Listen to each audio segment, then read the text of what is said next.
Many people are trying to figure out all of the factors that contributed to why those fires on Maui spread so quickly. But many fire experts say there is something that we can all control now, and that is invasive and native plant species. Think grasses. These are very fine fuels, and when they dry out, they can carry a fire very quickly. The deadliest fire in modern U.S. history, a fury that seemed an overpowering foe on the island of Maui. But experts are trying to amplify the same message they've been hammering home for years. This is not outside of our control. The climatic or weather conditions, there's not a lot we can do about that, but we can take measures long ahead of the fires when they occur that can reduce risk and prevent the extent of the fires, the intensity of the fires, and just limit the impacts we've been seeing. Fire scientists like Clay Trowernicht have long pointed at invasive plant species as a potentially lethal threat. He wrote this op-ed 5 years ago, highlighting the dangers of the grass fire cycle. When rains cause grass to grow, the rain stops, the grass dries out, and then it burns. The problem isn't just in Hawaii, but across the U.S. Take the Great Basin in the Rocky Mountain West, where fire scientists say the invasion of cheatgrass has increased fire frequency.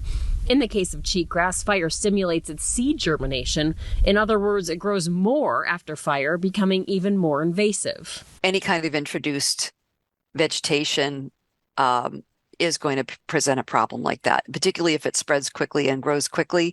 Then you have that much more fuel for the fire, and some of that's very significant. Again, this isn't a new conversation. This study, co-authored by Trowernicht 8 years ago, predicted increases in wildfire because of a growing population, rising temperatures, and expanding invasive grass cover. Authors say grasslands and shrublands composed 24% of Hawaii's land cover at the time. This chart spells it out. Between 2005 and 2011 in Hawaii, 54% of the area burned happened in dry grasslands dominated by non-native grasses. Part of the catalyst, unmanaged and abandoned agricultural lands. Think sugarcane plantations. Scientists call it the driver for dominating fire-prone non-native grasslands statewide. So in the past several decades, as agriculture kind of declined, this is across the state, these spaces fill in with literally tons of fuel. And these grassy fuels are highly sensitive to quick drying out and when really easy to ignite. In Hawaii, non-native plants like guinea grass have taken over much of that abandoned agricultural land. It can grow as much as 6 inches a day in a wet season, and then it dries out. Hotter conditions, drier conditions, more variable rainfall, it's only going to exacerbate the problem. Some fire experts say native plants can be just as harmful. Consider palmetto trees in Florida. It carries fire, meaning when it starts burning, it lofts with the wind, and the fronds go everywhere. Palm trees do the same thing, and they're a nightmare from a fire perspective. But that is their reproductive system, is fire.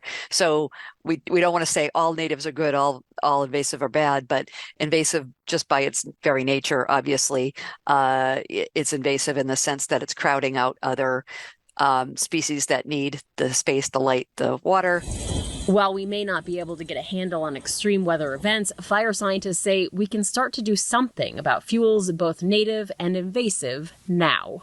The good news in the sense of the fuel problem is that that's within our control, right? There are actions that we can take that would reduce that vulnerability, that would make conditions safer. Maritza Giorgio, Scripps News.